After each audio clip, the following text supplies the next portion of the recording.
कहानी शुरू होती है कुछ 70 लाख साल पहले, जब सहेलांथ्रोपस चेंडेंसिस या कहे तो टोमाई नाम के प्री हिस्टोरिक ह्यूमंस का एक समूह अफ्रीका के जुराब डेजर्ट में जी जान लगाकर अपने आप को और अपने पूरे समूह को जीवित रखने की नाकामयाब कोशिश कर रहा था। ये छोटे से बंदर जैसे दिखने वाले जीव एक समूह में रहते थे, जिसमें ग्रुप का एक हेड होता था जिसे कहा जाता था अल्फा मेल। ये अल्फा मेल सबसे ज्यादा ताकतवर होता था, बुद्धिमान होता था और जाहिर सी बात है पूरे समूह में इसकी ही सबसे ज्यादा चलती थी, ये ज्यादा डोमिनेट करता था। वो जिस पे चाहे उस पे हमला बोल सकता था, जो भी फल फूल या मांस का टुकड़ा खाना चाहे उसे खा सकता था, और तो और समूह में मौजूद जिस भी मादा के ऊपर उसका दिल आ जाए उसके साथ मेट भी कर सकता था।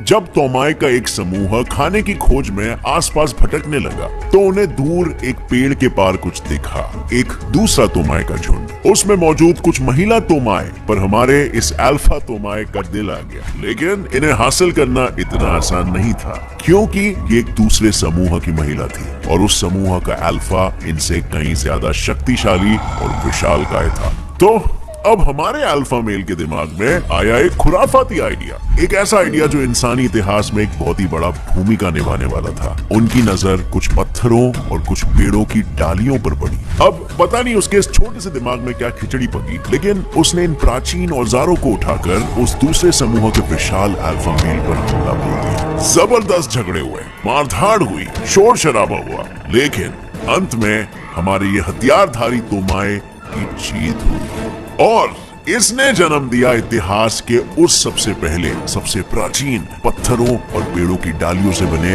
मौत के हथियारों को, एंशिएंट वेपन्स को। सो फ्रेंड्स, इस दुनिया में अक्सर कुछ ऐसी घटनाएं होती है, कुछ ऐसे इंसिडेंट्स होते हैं जो पूरे ब्रह्मांड की काया ही पलट कर देते हैं। इन्हें ऐतिहासिक भाषा में हम टर्निंग पॉइंट्स कहते हैं। टर्निंग पॉइंट्स वो पॉइंट्स होते हैं जो दुनिया को एक अलग ही मोड़ में मुड़ने पर मजबूर कर देते हैं, और हमारे इस तोमाई अल्फा का उन पत्थरों को उठाकर एक हथियार के तौर पर इस्तेमाल करना एक ऐसा ही टर्निंग पॉइंट था, क्योंकि अब ये बंदरों का समूह जंगल में मौजूद बाकी परभक्षियों से ज्यादा आसानी से लड़ सकता था।